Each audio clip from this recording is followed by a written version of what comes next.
Salut à tous, Maurice pour baskicker.com. Aujourd'hui on va reprendre la vidéo de review de session d'un membre de Baskicker, c'est-à-dire 0.62 sur 4 tables sur Winamax en PLO 30. On en est arrivé donc là où je vais reprendre exactement.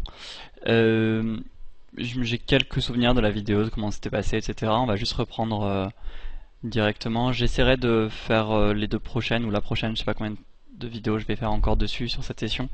Euh, un peu plus rapidement parce que là j'ai laissé un petit laps de temps pour pas mal de raisons et bref je vais essayer de, de faire les deux autres plus rapidement, désolé pour l'absence.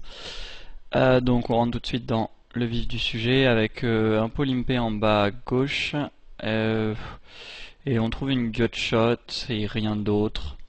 Je pense pas que ça serve à grand chose essayer de barreler directement hors de pause. Ici, je pense qu'il vaut mieux juste abandonner pour l'instant. Je dis pas qu'il y a énormément de 2-6, mais entre les As-2, ouais, les 2-6 quand même, et les 6-7 directement, je pense qu'on récupère pas assez souvent le coup en barrelant directement. Et fold, on peut fold sur le bed, bien sûr.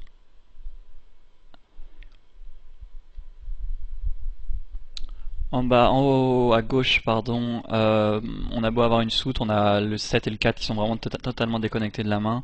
Donc, euh, il est short, cela dit. Plateau, je sais pas si c'est le coup d'avant tout juste où il s'est fait stacker. Je me souviens qu'il avait eu un gros tapis et que Zoro avait gagné un gros coup contre lui. Euh,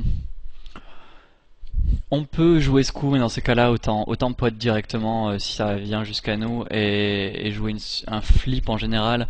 Je dis pas qu'il n'y a pas un tout petit avantage d'équité parce qu'il a si en supposant qu'il open je sais pas ici qu'il est juste vu qu'il a plus que 5 enfin il a plus que 6 et quelques en supposant qu'il open top 40% des mains, je sais pas, ou top 50% des mains même. Faites le calcul avec top 50% des mains, bah on peut le faire rapidement si vous voulez. Euh, je vais faire pause, je reviens avec le calcul. Voilà, je reprends donc on voit là contre une range qui serait top 50% des mains, mettons, on a 48%, 48,8%.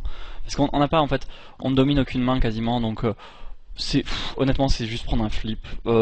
Ça me dérange pas plus que de ne pas le prendre quoi. Je sais pas du tout à partir de si on commence à penser qu'il fait ça qu'avec top 35% des mains déjà on est commence à être beaucoup moins bien. Et alors ici forcément on est bien parce qu'on a le 4 et le 7 qui sont dans nos mains communes on va dire.